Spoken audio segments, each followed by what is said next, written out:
Hello students, welcome back to physics for IIT YouTube channel. मेरा नाम है विक्रम और हम लोग पढ़ रहे थे क्लास 11th की फिजिक्स का फर्स्ट चैप्टर और उसमें डायमेंशंस की बात कर रहे हैं। ओके, तो आज से जो हमारा टॉपिक है वो डायमेंशंस है। तो मैं आपको पहले ये नहीं बताऊंगा कि डायमेंशन क्या होती है, मैं आपको पहले बताऊंगा कि क्यों होती है। ठीक है, तो डायमेंशंस की बात करें तो सबसे पहले अगर हम ध्यान से देखें तो सबसे पहले हमने ये देखा कि अलग अलग फिजिकल क्वांटिटीज़ होती है और उनकी अलग अलग यूनिट्स होती है। ठीक है, तो अलग अलग फिजिकल क्वांटिटीज़ होंगी तो उनकी अलग अलग यूनिट्स होती है। वो भी एक तगड़ी प्रॉब्लम थी जो मैंने आपको बताई। उसके बाद में हुआ क्या है कि हमने सिस्टम ऑफ यूनिट्स बनाया है। ठीक है ना, उससे छुटकारा पाने के लिए हमने क्या किया है, सिस्टम ऑफ यूनिट्स बनाया। अब सिस्टम ऑफ यूनिट्स जब हमने बनाया तो उसमें भी हमको कन्वर्जन करना पड़ रहा था। जैसे ग्राम को किलोग्राम में कन्वर्ट करना पड़ा था, सेंटीमीटर को मीटर में कन्वर्ट करना पड़ रहा था। अब इंसान क्या चाहता है कि सब चीज़ें इजी रहें, तो बस ये जो कन्वर्जन है उससे छुटकारा पाने के लिए उन्होंने एक मेथड डेवलप करने की कोशिश करी जिसे कहते हैं डायमेंशंस। ठीक है, जैसे आजकल भी ऐसे ही हो रहा है, एआई के थ्रू हम सारा काम करवाने की कोशिश कर रहे हैं। हम तो चाहते हैं कि नहीं, कुछ भी नहीं करें हम। तो बात ये है, तो ऐसे ही हम यूनिट्स को निकालना चाहते थे फिजिक्स में से और हम डायमेंशंस को रखना चाहते हैं। डायमेंशन क्यों रखना चाहते हैं, जैसे मान लो अभी जो डायमेंशंस हम यूज़ करेंगे, जैसे मास के लिए जो डायमेंशन यूज़ होगी वो m। देखो, अगर हम मास की यूनिट देखें तो हर में अलग अलग है और ऐसा यूनिट भी m की ऐसी है, तो वहाँ कन्वर्ट करने के लिए भी कभी आएगा ग्राम में तो उसको कन्वर्ट करना पड़ेगा। तो हम लोगों ने क्या बोला कि सारी चीज़ें गई और मास के लिए हमने एक सिंबल फिक्स कर दिया m। क्या फिक्स कर दिया, m। इसको ऐसे इस तरीके से बड़े वाले ब्रैकेट से दिखाते हैं। इसके बाद में लेंथ के लिए कहीं भी हमको लेंथ का यूज़ आएगा तो L फिक्स कर दिया, और जैसे टाइम के लिए हमने कैपिटल T फिक्स कर दी। ठीक है, आफ्टर दैट हमने करंट के लिए, इलेक्ट्रिक करंट के लिए हमने I या फिर A, दोनों में से एक कुछ भी ले सकते हैं, वो फिक्स कर दिया। जनरली हम I ले लेते हैं। ऐसे ही 7 फिजिकल क्वांटिटीज़ के लिए हमने कुछ कुछ फिक्स किया है ना, और हम उससे आगे बढ़ते हैं इस तरीके से। ठीक है, आप चाहें तो लिख सकते हैं। ये तो होगी टेम्परेचर के लिए, हमने टेम्परेचर के लिए हम यूज़ करते हैं केल्विन के मतलब कि अभी यूज़ नहीं होगा इतना, बहुत कम यूज़ होता है ये। ठीक है, उसके बाद में मोल, जो अमाउंट ऑफ सब्सटेंस है, सॉरी अमाउंट ऑफ सब्सटेंस है, सब्सटेंस, उनके लिए ये मोल फिक्स किया अपन ने, है ना, ऐसा। और फिर एक जो मतलब क्या कहते हैं उसको, ल्यूमिनस इंटेंसिटी आती है, उसके लिए अपन ने क्या फिक्स किया, CD, जो कहीं भी यूज़ नहीं आएगी। तो आप तो खाली इतना ध्यान रखो, यहाँ CD लिख दूंगा तो कोई बात नहीं होगी। ठीक है, ल्यूमिनस इंटेंसिटी के लिए हमने ये वर्ड्स फिक्स किए। ठीक है, और हमने चीज़ों को ऐसे अप्लाई करना चालू किया। जैसे एग्जांपल बताता हूँ मैं आपको। पहला, आपसे कोई पूछे कि स्पीड या वेलोसिटी ले लो, वेलोसिटी की डायमेंशंस क्या होंगी, तो देखो ये वेलोसिटी है। वेलोसिटी का बेसिक फॉर्मूला क्या होता है, डिस्प्लेसमेंट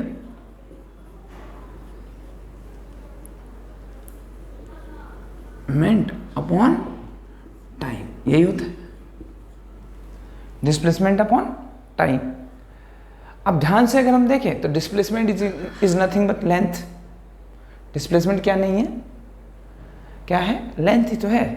अब लेंथ के लिए हम लोग L को यूज करेंगे, तो हमने लिखा L। चाहो तो डिब्बा बनाने की कोई जरूरत नहीं। टाइम के लिए सिंबल लिखा T, टाइम तो टाइम ही है, तो यहां से हमने इसको पलट के लिख दिया L T-1 और डिब्बे में बंद कर दिया। बस यही वेलोसिटी की डायमेंशंस है, इसके अलावा कोई भी बात नहीं है।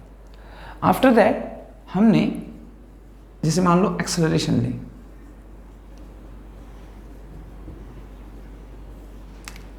एक्सेलरेशन। अच्छा, डायमेंशन का मतलब यहाँ क्या है, देखो ध्यान से, ये l की पावर 1 ही तो है, वो है।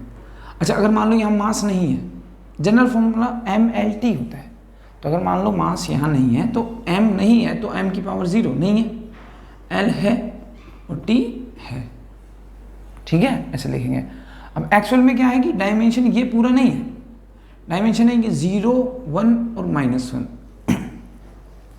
कि मास 0 बार यूज हुआ है इसमें फिजिकल क्वांटिटी में, l एक बार, t एक बार जिसका डिवाइड लगा हुआ है, बस ये बताता है। तो 0, 1 और -1 इसकी डायमेंशंस हैं और यहाँ इन तीनों पे है ये, ठीक है, बात समझ में आ गई आपको। बस ये पावर होती है ना जो किसी भी, अब ध्यान से अगर आप देखेंगे ना तो ये सब फंडामेंटल फिजिकल क्वांटिटीज़ है। क्या है ये? फंडामेंटल फिजिकल क्वांटिटीज़ है और ये डिराइव्ड फिजिकल क्वांटिटी। आप थोड़ा अगर दिमाग लगाएंगे तो आपको पता लगेगा कि फंडामेंटल फिजिकल क्वांटिटीज़ की जो पावर होती है, फंडामेंटल फिजिकल क्वांटिटीज़ की जो पावर्स होती हैं to represent a derived physical quantity, उन्हें क्या कहते हैं? उन्हें बोलते हैं अपन डायमेंशंस। क्या बोला जाता है उनको? डायमेंशंस। क्यों? mLT फंडामेंटल फिजिकल क्वांटिटीज़ हैं, उनके सिंबल हैं और ये रिप्रेजेंट, इनकी पावर जो होगी, जो इसको रिप्रेजेंट करेगी, वो पावर्स क्या होंगी? डायमेंशंस होंगी, ठीक है। ऐसे ही हम कुछ और देखते हैं, जैसे एक्सेलरेशन का फॉर्मूला होता है बेसिकली वेलोसिटी अपॉन टाइम, ये होता है। आप 9th क्लास में पढ़ के आए। वेलोसिटी की डायमेंशन सीधा लिख दो यहाँ से, ये L1 t-1, m को तो बाद में लिख लेंगे। टाइम क्या हो गया? t की पावर 1, सही है। तो बताओ t की पावर 1 बोल दो या 1t बोल दो, एक ही तो बात होती है, ठीक है। चलो ऊपर लेके जाते हैं इसको, तो क्या हो जाएगा ये L1 t-2। आप चाहो तो m लगा के लिख दो, m0 L1 t-2, कोई खास प्रॉब्लम नहीं है अगर आपने m नहीं लगाया तो। बात समझ में आ गई आपको? ठीक है। नेक्स्ट आप और देखें तो देखो, इसको इसी ऑर्डर में थोड़ा ध्यान रखें तो आपको आसानी रहती है। क्योंकि देखो वेलोसिटी के बाद में आता है एक्सेलरेशन। एक्सेलरेशन देखो, फोर्स, क्या फोर्स का फॉर्मूला होता है F = ma। F = ma। यहाँ आप एक चीज़ और देख पा रहे हो, अगर आपको किसी भी फिजिकल क्वांटिटी की फॉर्मूला मालूम नहीं है तो आप डायमेंशन नहीं निकाल सकते। एग्जैक्ट बात है, पहले फॉर्मूला मालूम होना चाहिए। चलो इसके डायमेंशन निकालते हैं। बताओ मास को किससे रिप्रेजेंट करेंगे? ये मास है, ये रहा m, ठीक है। इस मास की जगह लिखेंगे हम m, कितनी पावर है? इसकी जितनी पावर वो लिखेंगे तो इसकी पावर 1 है। a बताओ एक्सेलरेशन, m0 L1 t-2, मैं सिंपल लिखूंगा L1 t-2, तो लिखेंगे m1 L1 t-2, ठीक है। तो ये हो गया। अच्छा, इसकी ये बहुत इंपॉर्टेंट है तो आपको इसकी डायमेंशन तो याद ही करनी है, m1 L1 t-2, you have to remember this, okay. चलिए आफ्टर दैट थोड़ा आगे बढ़ते हैं। मैं 11th क्लास में जितने भी चैप्टर होंगे उनके फॉर्मूले लिखवाने की कोशिश करूँगा, 12th के भी कुछ है ना। तो उसके बाद में हम चलें अगर आगे, तो फोर्स के बाद में एक चीज़ और आती है इसी चैप्टर में, उसको कहते हैं मोमेंटम। क्या कहते हैं उसको? मोमेंटम। फोर्स के बाद में आता है एक मोमेंटम। अब आपको ऐसा लग सकता है कि ये मोमेंटम क्या है, ये मोमेंटम क्या है। यहाँ इस चैप्टर को आप जब भी पढ़ें, जहाँ से भी पढ़ें, तो आपको एक बात जरूर ध्यान रखनी है कि यहाँ आपको, जैसे इस वाले में, जैसे फोर्स को तो आप जानते हो तो यहाँ तक कोई तकलीफ नहीं होगी आपको, लेकिन आप मोमेंटम को मान लो नहीं जानते हैं, तो आप ये समझिए कि हमको मोमेंटम नहीं पढ़ना है, हमको उसके फॉर्मूले से खाली डायमेंशन निकालना आनी चाहिए। मोमेंटम आपको नेक्स्ट जो लेटर पार्ट होगा उसमें बताया जाएगा आपको। बात समझ में आ गई? आपको मोमेंटम में नहीं जाना है कि मोमेंटम क्या होता है, आपको खाली किस पे जाना है? आपको खाली बस उसका डायमेंशनल फॉर्मूला निकालना आता है कि नहीं ये बात करनी है तो ये मोमेंटम है। अब मोमेंटम से आप बस आप फॉर्मूला हम बताएंगे आपको, और डायमेंशन आपको निकलती है या नहीं निकलती है वो इंपॉर्टेंट है, वो समझ में आना चाहिए। मोमेंटम समझ में नहीं आना चाहिए, क्योंकि मोमेंटम एक अच्छा टॉपिक है। तो इसका फॉर्मूला आप ध्यान रखेंगे m × v, फॉर्मूला कैसे, कोई भी ऑब्जेक्ट अगर m मास का है और वो v वेलोसिटी से चल रहा है तो उसका मोमेंटम क्या होता है, m इंटू वी होता है। ठीक है, अब इसको नहीं पढ़ाएंगे हम, तो अब खाली हम डायमेंशन पे ध्यान देंगे। बताओ m फॉर मास तो m की पावर 1, ये v फॉर वेलोसिटी हो गया तो L1 t-1। पुरानी आपको वेलोसिटी अगर मालूम है, वेलोसिटी डायमेंशन सीधा रख दो, क्या प्रॉब्लम है। ठीक है, तो हो जाएगा m1 L1 t-1। और बहुत शॉर्ट इसका जो आंसर आते हैं, जो इसके क्वेश्चन मेंस में भी आते हैं, एडवांस में भी आते हैं, जबकि बहुत आसान चैप्टर है ये। ठीक है ना, और इसमें कुछ ही नहीं है, कुछ भी नहीं है। ठीक है, तो आप जरा ध्यान रखें इस बात को, बहुत आसान है ये। पर इसमें प्रॉब्लम कहाँ शुरुआत होती है कि ये पूरे एंटायर सिलेबस को कवर करता है। अब पूरे सिलेबस को कवर करेगा तो इसका मतलब क्या हो जाएगा कि आपको हर एक फॉर्मूला याद होना चाहिए। जैसे ही आपको हर एक फॉर्मूला याद है तो आप उससे डायमेंशन निकालना कोई बड़ी बात नहीं है। जो देख लो आपके सामने है, बिल्कुल क्लियर है। चलो मैं कुछ और करके दिखाता हूँ आपको। मोमेंटम हो गया, मोमेंटम के बाद में एक फोर्स मोमेंटम, ये दो मेन टॉपिक है इसमें। उसके बाद में एक आता है वर्क। क्या आता है, वर्क। वर्क का फॉर्मूला था फोर्स इनटू डिस्प्लेसमेंट। आप पढ़ क्या है, फॉर्मूला मालूम होना चाहिए। देखो फोर्स क्या होता है, फोर्स के डायमेंशनल फॉर्मूला होता है m1 L1 t-2। और डिस्प्लेसमेंट तो कुछ नहीं होता, लेंथ ही होती है, तो लेंथ एक पावर है, तो यहाँ L कितना बन गया, m1 L1 m1 L2 t-2। ये कैसे कर रहा हूँ, इसको इससे मल्टीप्लाई किया है बस, और कुछ भी नहीं किया। यहाँ भी मल्टीप्लाई कर रहे थे, तो L1 और L1 कितना हो गया, सेम बेस है तो पावर ऐड हो जाएगी। सही है, m1 L2 t-2। इसके बाद में 6। वर्क के बाद में एक आती है एनर्जी। अब आप जैसी एनर्जी अच्छी लगे वो ले लो। एनर्जी का फॉर्मूला होता है हाफ mv²। कोई सी भी एनर्जी लेंगे आप, सेम फॉर्मूला आएगा, डायमेंशन सेम डायमेंशन फॉर्मूला आएगा। ठीक है, जैसे मास हाफ, देखो कोई भी नंबर होता है उसका कोई भी डायमेंशनल फॉर्मूला नहीं होता। तो मास तो देखो कितनी पावर है, एक, तो m की पावर 1।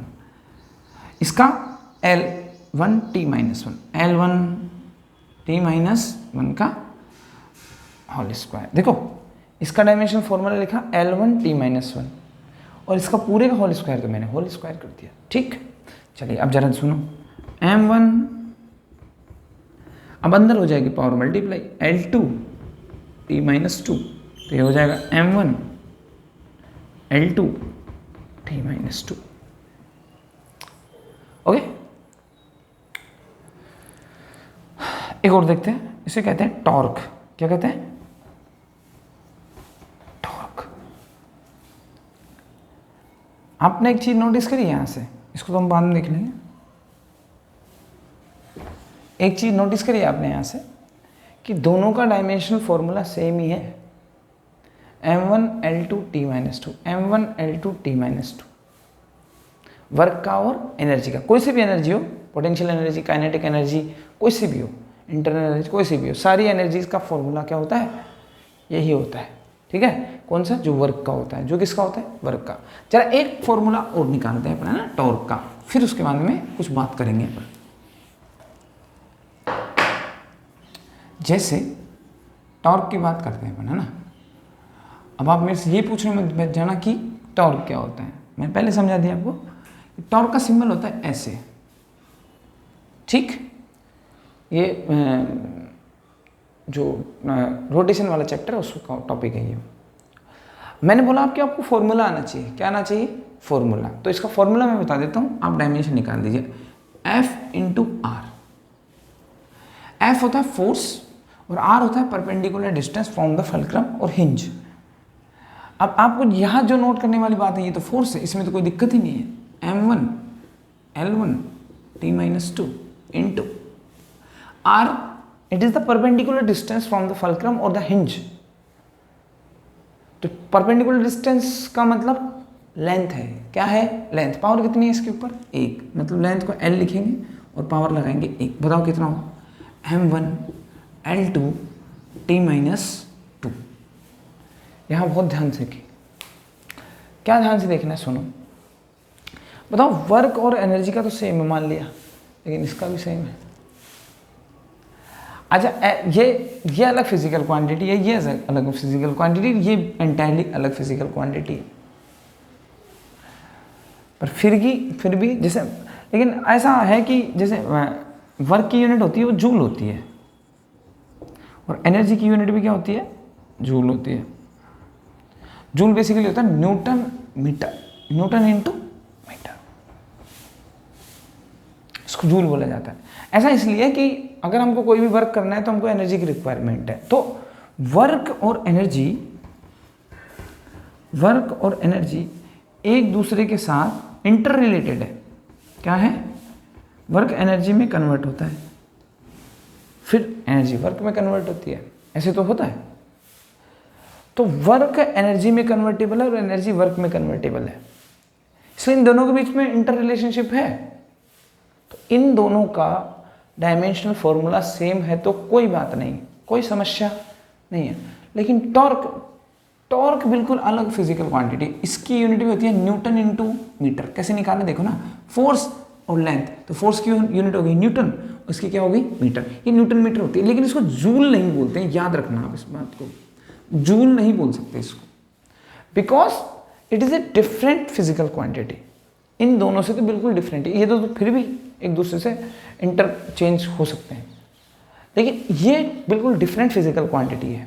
किसी भी चीज़ को रोटेट करने में जो फोर्स का जो वर्क होता है एक तरीके से, उसके बारे में बात कर रही है, रोटेशनल इफेक्ट है ये। तो ये वर्क नहीं है, पर ना ये एनर्जी है।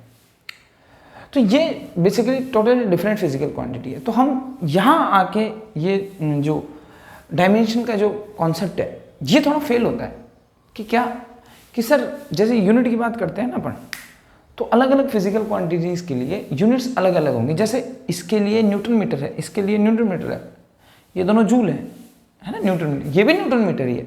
लेकिन अगर अपन बात करें तो इसको जूल नहीं बोलते हैं। तो बेसिकली ये डिफरेंट फिजिकल क्वांटिटी, उसके लिए भी आप क्या कर सकते हैं, पहला फेलियर है ये समझ लो। तो ऐसे समझ लो कि अगर डिफरेंट फिजिकल क्वांटिटीज़ हैं तो उनका भी क्या हो सकता है, उनके भी डायमेंशनल फॉर्मूला सेम हो सकता है। तो एक पहला फेलियर का रीज़न ये है, ठीक है। उसके बाद में हम आगे चलते हैं थोड़ा सा,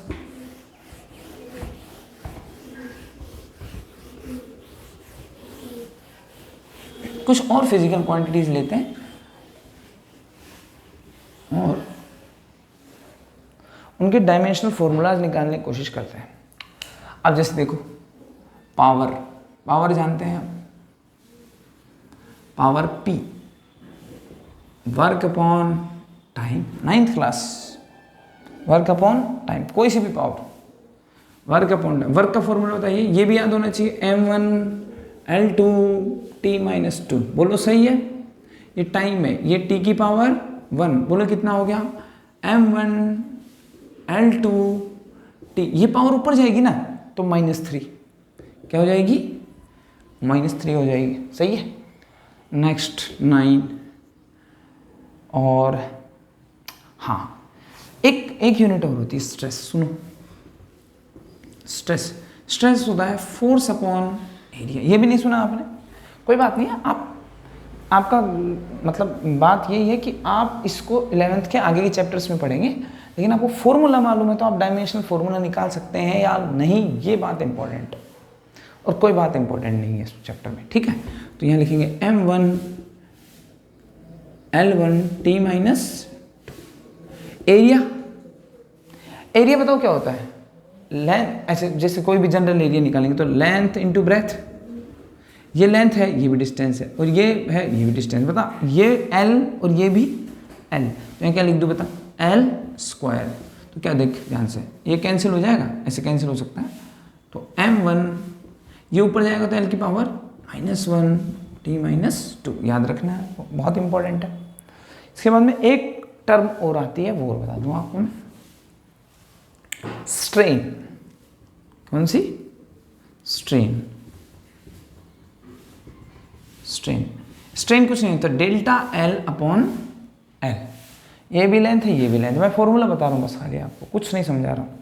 तो डेल्टा एल अपॉन एल, तो डेल्टा एल लेंथ में चेंज भी क्या होगा, लेंथ ही होगी। जैसे तेरे पास 5 मीटर की कोई रोड है, उसको तूने काट दिया 2 मीटर, तो कितना मीटर बचा, 3 मीटर बचा ना। तो वो डिफरेंस कितना हुआ, 2 मीटर का हुआ। अरे 5 की थी, तेरे पास कितना बचा, 2, तो 3 मीटर का डिफरेंस बचा कि नहीं बचा, ऐसे कुछ। तो डिफरेंस होता है वो भी लेंथ ही होती है ना। और ये तो लेंथ है ही। तो बता यहाँ L1 और यहाँ भी कितना L1, बोल L1 से L1 कैंसिल। तो बता यहाँ आएगा क्या, ना तो मास है, ना लेंथ है, और ना ही टाइम है। ऐसे फिजिकल क्वांटिटीज को कहा जाता है डायमेंशनलेस। क्या बोला जाता है, डायमेंशनलेस फिजिकल क्वांटिटीज। क्या बोला जाएगा, डायमेंशनलेस फिजिकल क्वांटिटीज। इनकी को ऐसे क्या ये की है, नहीं, बहुत सारी है, बहुत सारी फिजिकल क्वांटिटीज हैं जो डायमेंशनलेस है। ठीक है, कोई भी जनरली जो दो सेम, जैसे रिलेटिव डेंसिटी एक है ना, मैं बताऊंगा आपको। रिलेटिव डेंसिटी आपने पढ़ा होगा ये, कि कोई चीज़ कब डूबती है, कब तैरती है, वो वाले, है ना, 9th में भी आता है ये कॉन्सेप्ट। तो रिलेटिव डेंसिटी क्या होती है, डेंसिटी ऑफ फ्लूइड, जैसे कोई मान लो ऑयल है, और डेंसिटी ऑफ स्टैंडर्ड फ्लूइड, ये फॉर्मूला होता है। लेकिन है तो दोनों डेंसिटी, तो इसका जो होगा, इसका जो यूनिट होगी, इसकी जो डायमेंशन होगी, वही इसकी डायमेंशन होती है।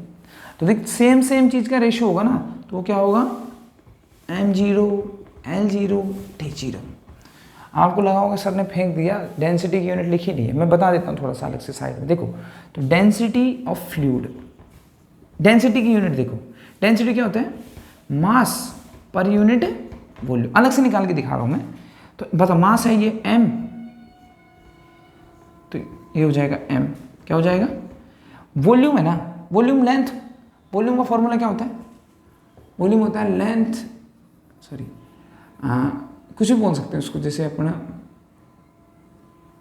वॉल्यूम का फॉर्मूला जैसे क्यूबॉइड के लिए लिख सकते हैं, L into B into H. देखिए ये भी लेंथ है, ये भी लेंथ है, ये भी लेंथ है, तीनों लेंथ ही तो है, लेंथ ब्रेथ और हाइट तीनों डिस्टेंस है, मतलब ये कह रहा हूँ मैं। तो क्या हो जाएगा, मीट वो m बोल, L क्यूब, m क्यूब नहीं हो जाएगा, L क्यूब नहीं हो जाएगा। अरे ये भी L है, ये भी L है, ये भी L है, तो L क्यूब हो गया। ऊपर जाएगा तो क्या हो जाएगा, m L-3। तो देख यहाँ भी ये लिखा जाएगा, तो नीचे भी ये लिखा जाएगा, दोनों कैंसिल होकर m0 l0 t0 बन जाएगा। बात समझ में आई आपको, ठीक है। अगर आपको स्पीड का इश्यू लगे तो फिर बताना, कोई डाउट हो तो फिर आप देखना दोबारा, ठीक है। इस तरीके से चले। तो ये डायमेंशनलेस फिजिकल क्वांटिटीज है कुछ ऐसे। तो कोई भी दो रेशियो होंगे ना same to same physical quantity, तो वो डायमेंशनलेस ही होते हैं जनरली। तो ऐसा भी दिक्कत, ये भी एक तरीके से प्रॉब्लम ये है कि कुछ फिजिकल क्वांटिटीज तो डायमेंशन होती नहीं। तो ये धीरे धीरे देखना, आपको ये पता लगे बहुत सारी प्रॉब्लम्स हैं इसमें। और फिर इसीलिए इसको हम बाद में यूज़ नहीं करते, हम यूनिट्स को यूज़ करते हैं। भले ही उसमें प्रॉब्लम आती है, लेकिन वो एग्जैक्ट है। वो क्या है, एग्जैक्ट। इसकी और भी कई खामियां हैं। पहला तो हमने देखा कि अलग अलग फिजिकल क्वांटिटीज़ की डायमेंशंस अलग अलग होती है। और फिर दूसरी चीज़ हमने देखी क्या, कुछ फिजिकल क्वांटिटी डायमेंशन लेस भी हो सकती है, ठीक है ना। और डायमेंशन लेस फिजिकल क्वांटिटीज़ कौन कौन सी होती है हम बाद में और देखेंगे। तो वो एक तरीके से इसकी लिमिट्स हैं डायमेंशन एनालिसिस की।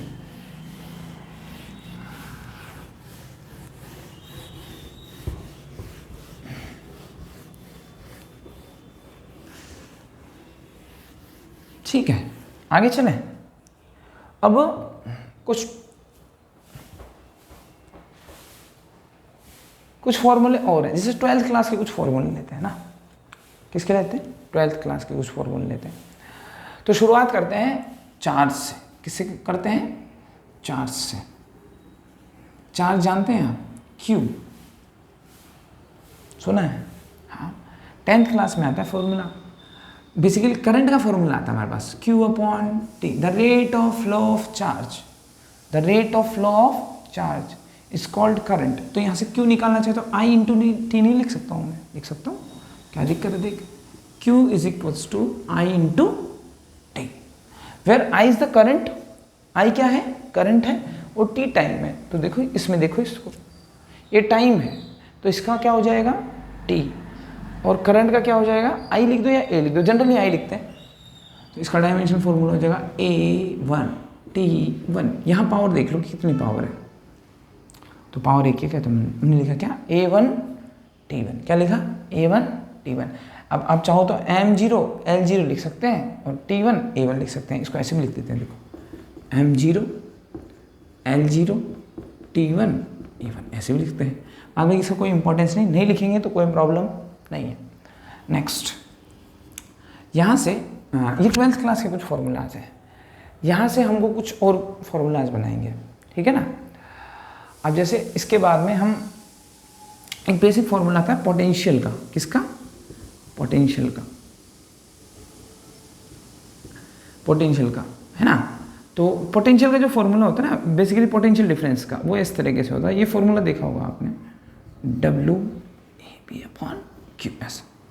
This is the charge. तो पोटेंशियल डिफरेंस, किसी भी चीज़ का डिफरेंस, जो चीज़ होती है, जो डायमेंशन होती है उसकी, वो खुद की होती है। जैसे मान ले इन पोटेंशियल्स का डिफरेंस है, तो पोटेंशियल भी यही है, इसकी डायमेंशन और पोटेंशियल डिफरेंस की और पोटेंशियल की डायमेंशन सेम ही होगी, ठीक है ना। अब बता, जैसे पोटेंशियल डिफरेंस का यूनिट भी वोल्ट होता है, तो उसका पोटेंशियल का यूनिट भी क्या होगा, वोल्ट होगा, क्योंकि पोटेंशियल का ये है। तो अच्छा, पोटेंशियल का फॉर्मूला होता है यहाँ से VW/, ये पोटेंशियल का फॉर्मूला है, इसको सॉल्व करके बताया होगा आपको, है ना। तो ध्यान से अगर देखें तो ये पोटेंशियल है, ये W है, ये Q है। आप अगर पोटेंशियल निकालना चाहते हैं तो W का फॉर्मूला, W क्या है, वर्क है, क्या है, वर्क का फॉर्मूला फिक्स होता है M1L2T-2। बोलो ठीक है, M1L2T-2। चार्ज का डायमेंशनल फॉर्मूला भी निकाला अपन ने, A1T1, ठीक है ना। M कोई इश्यू नहीं है क्योंकि 0 है पावर, ठीक है। चलिए सुनो, M1 L तो यहाँ है नहीं, L2 देख, ये T-2 है ना, ऊपर जाएगा तो -1, तो T-3 हो जाएगा, ठीक है। और ये ऊपर जाएगा तो A इनवर्स हो जाएगा, देखो क्या हो जाएगा, A इनवर्स हो गया। तो M1L2T-3 A इनवर्स। अब ये सब चीज़ें आप याद नहीं कर सकते, आपको फॉर्मूला याद होना चाहिए, उससे आप निकाल सकते हैं। बाद बाकी याद करने की पॉसिबिलिटी बहुत कम है, ठीक है। अगर कोई अच्छा मगअप करने वाला होगा तो वो कर सकता है, बाद बाकी तो प्रॉब्लम ही है, ठीक है। अब पोटेंशियल निकाल लिया अपन ने। अब देखो ओम्स लॉ कहता है V = IR, तो अपन यहाँ से रेजिस्टेंस की भी निकाल सकते हैं, ठीक है। तो देख ध्यान से, रेजिस्टेंस का निकालेंगे तो क्या हो जाएगा, V/I, सही है। तो V का फॉर्मूला मेरे को मालूम है, M1L2T-3 A inverse upon I का क्या है, A की तो पावर है। अच्छा, यहाँ करंट की मैंने वो लिखी है, A लिखी है, तो आप A लिख दो, ठीक है ना, A लिख दो। A भी लिख सकते हैं, I भी लिख सकते हैं, कोई प्रॉब्लम नहीं है। देख M1L2T-3, यहाँ तक तो ठीक है, M1L2T-3। अब A की पावर -1 और ऊपर जाएगा तो ये -1 और हो जाएगी, तो A की पावर -2 हो जाएगी, ऐसे आगे, ठीक है। आफ्टर दैट कुछ और यूनिट्स और निकालते हैं हम, देखो, पर आपको पहले ये याद होनी चाहिए, ठीक है, इसलिए मैं एक को मिटाऊंगा नहीं।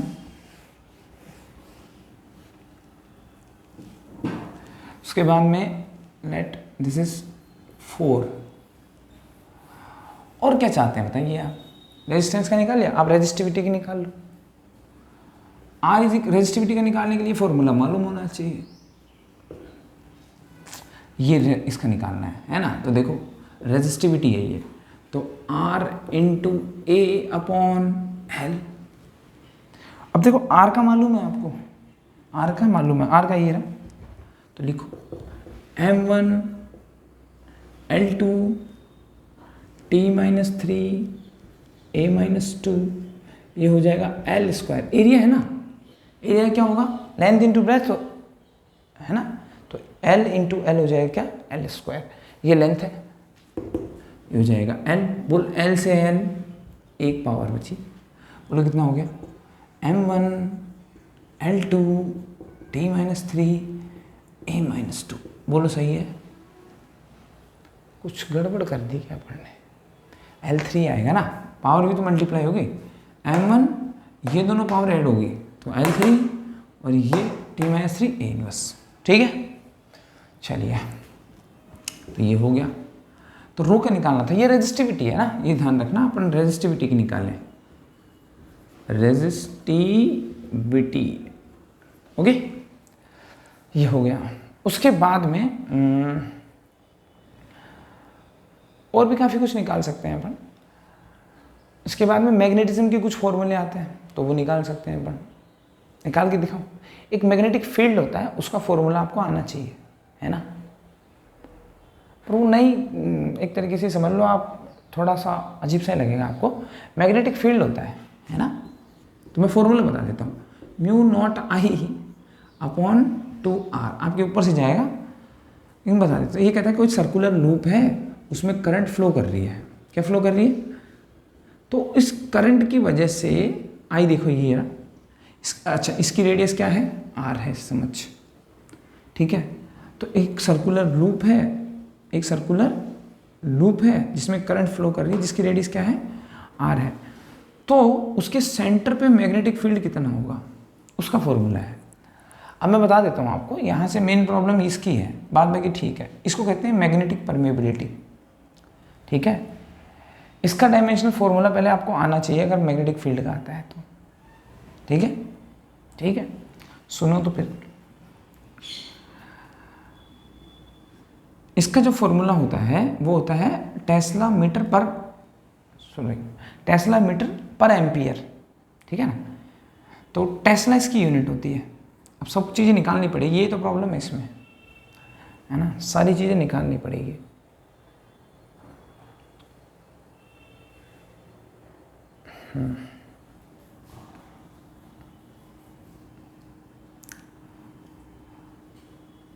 नहीं तो इसका दूसरा फॉर्मूला हो रहा है, उससे कर लेते हैं। देखो B = सबसे पहले इसका डायमेंशनल फॉर्मूला पता होना चाहिए। उसका फॉर्मूला बता देता हूँ मैं, μ0 टेस्ला मीटर पर एम्पियर, ठीक है, और टेस्ला मीटर पर एम्पियर। एक सेकेंड,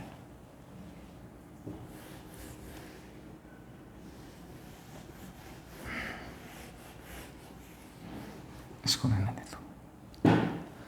चलो हम दूसरा देखते हैं। ये नहीं बैठेगा अभी, क्योंकि इसका फॉर्मूला याद होना चाहिए, उसके लिए फॉर्मूला याद नहीं है मेरे को। इसके बारे में बात करते हैं अपन, कुछ और फिजिकल क्वांटिटीज़ के बारे में बात कर लेते हैं। आपने क्या बोलते हैं उसको, हाँ, E = h नहीं होता है, प्लैंक्स कांस्टेंट। इसका फॉर्मूला निकालते, तो प्लैंक्स कांस्टेंट का फॉर्मूला अगर आप निकालें तो E/μ ये हो जाएगा। ये एनर्जी होती है, तो m1 L2 T-2, ठीक है। न्यू ये फ्रीक्वेंसी होती है। क्या होती है? फ्रीक्वेंसी। फ्रीक्वेंसी क्या होता है? साइकिल पर सेकंड। पर सेकंड का मतलब समझिए 1/t। साइकिल पर सेकंड मतलब इसका यूनिट होती है, वह सेकंड इनवर्स होती है, मतलब 1/सेकंड। तो ये सेकंड तो टाइम ही तो है, तो ये t इनवर्स होगा। इसकी ऐसा यूनिट क्या होगी? t inverse. तो m1 L2 T-3 ऐसा, सॉरी ये माइनस का तो ऊपर जाके प्लस का हो जाएगा, तो -1 आएगा, ठीक है। ऐसे ही काफ़ी फिजिकल क्वांटिटीज़ हैं जो हम निकाल सकते हैं, और आपको बेसिकली फॉर्मूला याद होना चाहिए तो आप निकाल सकते हैं ये, ठीक है। और अलग अलग फिजिकल क्वांटिटीज़ के फॉर्मूलेज दिए जाते हैं अलग अलग तरीके से। दैट्स वाई आपको हर चीज़ के बारे में नॉलेज होनी चाहिए। अब जैसे एक अभी वो मैंने B = μ0I वाला निकाला, अब उसमें मेरे को μ0 का डायमेंशनल फॉर्मूला याद नहीं था। अब उसको निकालने के लिए फिर बहुत ज़्यादा बड़ा करना पड़ता, वो आपके उड़ जाता, फिर समस्या ये हो जाती, ठीक है। तो आप याद करने की कोशिश नहीं करें, फॉर्मूला अगर आपको आता है तो आपसे आ जाएगा डायमेंशनल एनालिसिस, इसमें कोई ख़ास प्रॉब्लम नहीं है। तो आज की क्लास में हम इतना ही करेंगे। आफ्टर दैट अगर आपको क्वेरी हो, कोई पूछना हो कुछ भी, तो आप पूछ सकते हैं, और आपका कोई भी सजेशन हो तो आप दे सकते हैं कमेंट्स बॉक्स में। Thank you, that's all for today.